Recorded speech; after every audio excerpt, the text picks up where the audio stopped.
sanki mənə sevgilim, sevdiğin gözler de yadından çıxır. Yaddaşın körlanıb bəlkə nə bilim, verdiğin sözler de yadından çıxır. Qayıt iller önce olan yaşına, en güzel çağlar da yadından çıxıb. Özünü qoymusan dağın başına, çəkdiyin dağlar da yadından çıxıb. Mən nələr çəkmədim, görmədim nələr.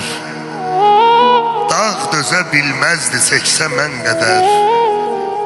Əlimdə ixtiyar olsaydı əgər, o azı günləri silib gedərdim. Gənc ikən dostlarım yığışardılar, həsrətin odundan alışardılar.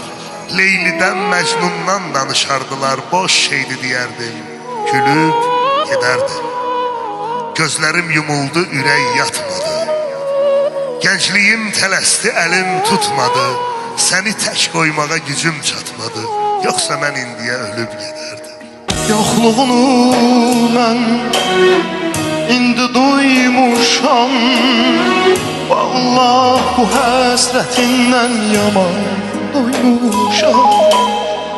Elə bilməsən mənim bir dənəm, sənə olan bu sevgimdən mən doymuşam.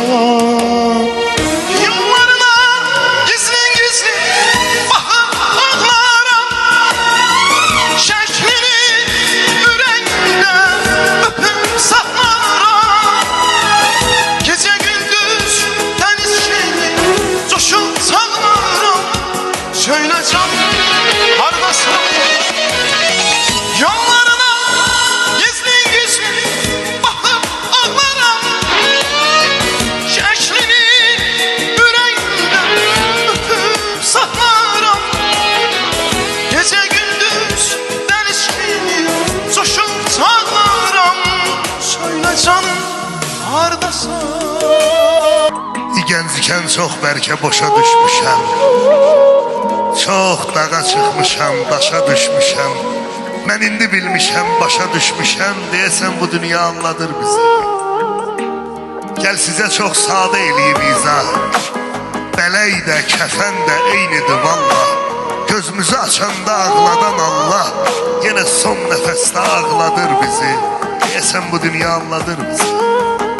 Ey dünya mənimdir düşünən axmaq, özündən əvvəlki sultanlara bax. Yırtıcı nəfsimiz edib oyuncaq, necə istəyirsə oynadır bizi. Deyəsən bu dünya anladır bizi. Bəzən nəfsimizə hakim olmuşuq, bəzən bu dünyaya təslim olmuşuq. Kökümüz kim idi, biz kim olmuşuq, gedişat özümüzə oxşadır bizi. Deyəsən bu dünya anladır bizi. Alimlər öz işin edəndə icra, düzdülər, qoşdular 100 dənə məna. Güya öz oxunda fırlanır dünya, vallahi o fırlanmır, fırlanır bizi. Deyəsən bu dünya anladır bizi.